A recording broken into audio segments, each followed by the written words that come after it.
Hi, welcome back to session 3 of these 3D Studio Max training videos. This one is going to look at adding and selecting objects to a scene. So we're going to use the viewports that we used in session 2. So by the end of this session, session 3, you'll be able to add geometric shapes to a scene. You'll be able to select objects using the Select tool, the Select by Name tool, and the Select by Region tool. You'll be able to move objects within a scene quite accurately. And we'll save the project at the end. Okay, so there's a lot to do on this one, so let's jump in feet first and have a look. Okay, so if it's all seeming a bit daunting, don't let it get to you just yet, because I think the next two tutorials will just hammer it home and they'll show you some practical uses of all this talk of three-dimensional spacing. It'll soon become clear, and really the best thing you can ever do is just have a play around with Studio Max. So what I'm going to do is we're going to concentrate in this session on actually putting some objects into a scene and then moving them and selecting them. So it's fairly straightforward. So what I'm going to do is I'm just going to come over here to my command panel. And my command panel has a little tab here, which is the Create tab, which is like an arrow with a little flash of light. We're going to select that, then we're going to make sure this says Standard Primitives, and then this then gives us all these options, and these are all pre-made shapes that can go into a Studio Max environment. So click on the Create tab just to be sure, make sure that's on Standard Primitives, and I click on Box. I come to my top view, I click and I drag, I let go of my mouse, and then I push my mouse upwards to put some height into my object. Okay, so that makes it a cube. Now, key thing to notice is just over here on this side of the screen, Studio Max has automatically given it a name. You can change that if you want, and it's automatically assigned it a colour. Okay, and that will change from object to object just to make it easier to see what you're doing. When we come to later tutorials, we can make our surface of any of our objects anything we like, but for the time being just stick with the defaults unless you fancy renaming the object. Okay, so I might call that blue box. Okay, and then I come back to box up here and I'm going to put another one in. So click, drag, let go, push up with the mouse. Okay, and you see that's been called box 1 now because I got rid of the other one. Okay, and I can put another one in. I can go to sphere, so let me just draw a sphere. Okay, and I say if I want to, I can change these colours. I can make these any colours I want just to make them stand out a bit. Okay, so the main thing is I'm using these shapes here and I'm just drawing them in. Now notice that I'm drawing them in the top view. Now I could draw them in the front view or the left view, but I would very rarely draw them in the perspective view. It's too tricky. You're working in too many dimensions. In this one you're working in 3 dimensions. You can see all 3. In these ones you're trapped into 2 dimensions on each, so it's much easier to understand what you're doing if you work in these 3 and use this as, if you like, a sort of a work in progress, as a sketch, a viewport, however you want to consider it, just something so you can see what you're doing. But work in these 3 here. Okay, now I've got these shapes in, and that's all well and good, and I want to move them. Now, what I'm going to do is I'm going to come up here to the top, and I'm going to select the Move tool, which is this one here.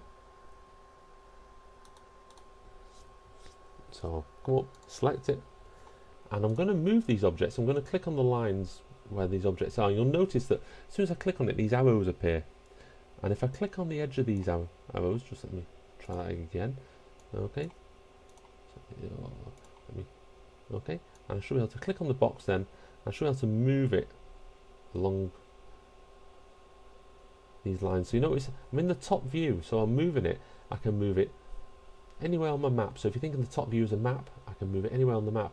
But notice in the front view and the left view and even the perspective view, it's not going up and down. Okay, it's still, you know, on that central plane. If I want to move it up and down, I need to come over to the front view and move it up and down there. So I can move these around. Okay, and like I say, all I'm going to do is I'm just going to move these things, and I'm going to use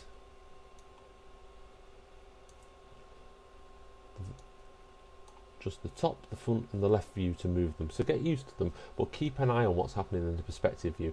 In fact, if you want to, you can have a play with moving them into perspective view, but you'll see it's very tricky to see what you're doing and very imprecise. So I've got all these objects and I've kind of clumped them together, which is fine, but I may want to select one. So I could use the move tool to select, and I could click and I could try and lift the object out, and it's doable, but it's not the best way of doing it. The easiest way to do it is, well, you could use the select tool instead of the move tool. So if you didn't actually want to move an object, you just wanted to select it, you could just click on the select tool and use that in exactly the same way. Just try and select an object with that. But if you come next to it, you can select by name. So if you click on that, it gives you a list of all the objects we've made. So if I wanted to select the sphere, click on that, click on select, and it's highlighted the sphere. If I wanted to select the blue box, click on blue box, selects the blue box.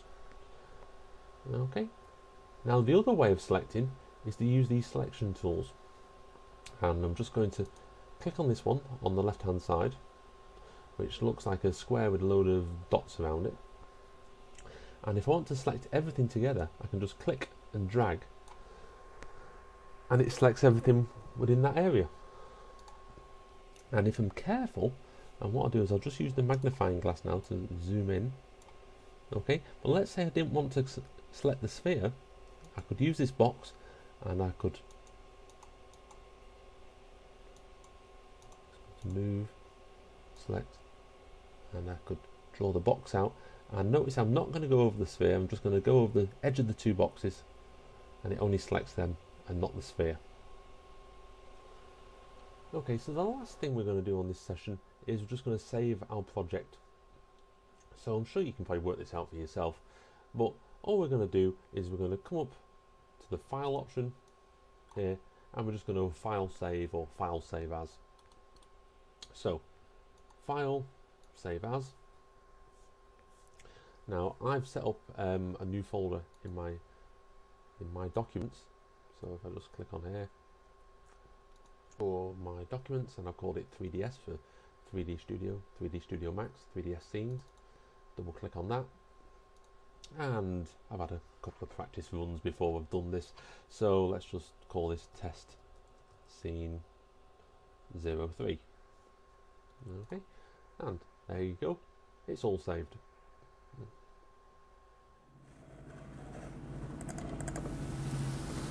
Okay, so that's everything about adding and selecting objects that you need to know at this point. Of course, you can watch the video again, and you can go off and do the online quiz. But probably the best thing you can do right now is just have a play with 3D Studio Max, drop a few objects in, and move them around and select them. Once you're happy doing that, do the quiz, and come back to session 4, and we'll start transforming these objects and changing the way they look. I'll see you there.